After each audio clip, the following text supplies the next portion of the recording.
అనకాపల్లి జిల్లా నక్కపల్లిలో గోవుల అక్రమ రవాణాను కరాటే కళ్యాణి బృందం అడ్డుకుంది.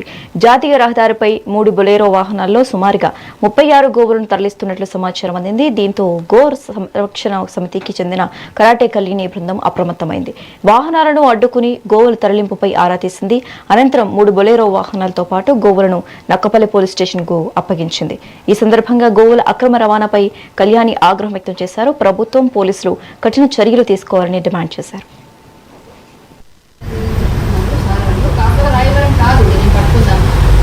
దాటిన తర్వాత మేము వచ్చాము. మేము అక్కడ లొకేషన్ కూడా పెట్టుకున్నాం.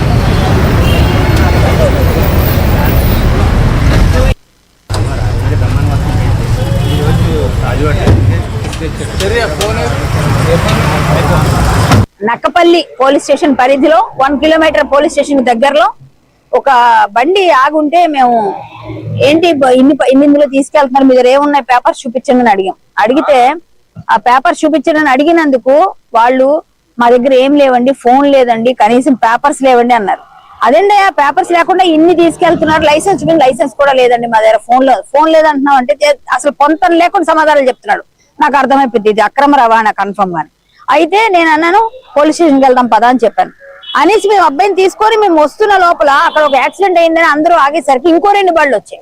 ఇంకో 2 బళ్ళు దొరికితే వాళ్ళని అడిగాం, బాబు మీ దగ్గర పేపర్స్ ఉన్నాయా, ఇవన్నీ పట్టుకెళ్తున్నారు, అయినా మీరు యానిమల్ క్రూయల్టీ యాక్ట్ ప్రకారంగా 2 కూడా 3 కూడా రెండింటినే పట్టుకెళ్ళాలి, 3 కూడా తీసుకెళ్ళడానికి లేదు కదా, మామూలుగా మీరు నీరు పెట్టట్లేదు, గడ్డి పెట్టట్లేదు, వీటిని మీరే తినకుండా ఉంటారా, ఎండల్లో ఇలాగ ఏం లేకుండా నీళ్ళు లేకుండా ఉండగలరా, ఇలా తీసుకెళ్తున్నారని అడిగితే మాకేం తెలియదండి, మా ఓనర్ ఎక్కడికి సంతకు తీసుకెళ్ళమన్నారు.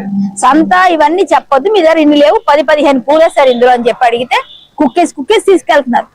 అవి చాలా ఇబ్బంది పడుతున్నాయి. అవన్నీ చూస్తే ఒక దానిలో 15 ఉన్నాయి, ఒకటి చచ్చిపోయిందండి. చాలా బాధ అనిపిస్తుంది. గోమాతలు ఉసిరు పోసుకుంటున్నారా వెదవల్లారా, గోమాత రక్త మాంసాలతో తింటున్నారా సిగ్గులేని వెదవల్లారా, మీరు అన్నం తింటున్నారా, కడుపు గడ్డి తింటున్నారా. 15 గోమాతల్ని చిన్న పిల్లల్ని ఒక దానిలో కుక్కేసి చిన్న పిల్లల్ని అందరినీ హైర్ చేసుకొని ఉదయం ఒక పిల్లడు చదువుకున్నాడట, వాడు బీటెక్ చదువుతున్నామండి అంటే ఏం చేయాలో తెలియని పరిస్థితి. ఎఫ్ఐఆర్ అయింది అనుకోండి నాకు ఉద్యోగం రాదంటాడు. మరి ఆడు 1500 కోసం వాడు వస్తున్నాడు, 1000 రూపాయల కోసం సిగ్గు లేదు. కోట్లు గడిస్తున్నారు ఈతవల్లారా. గోమాతను పట్టుకొని పిచ్చి పనులు చేసుకుంటా గోమాతను చంపేశారు రా. ఇప్పుడు చచ్చిపోయిందో గోమాత, అందులో చంపేశారు. నా 14 గోమాతలు ఉన్నాయని చెప్పారు, ముందు చూస్తే 15 ఉన్నాయి, అందులో చచ్చిపోయింది. అందుకని 14 చెప్తున్నాడు.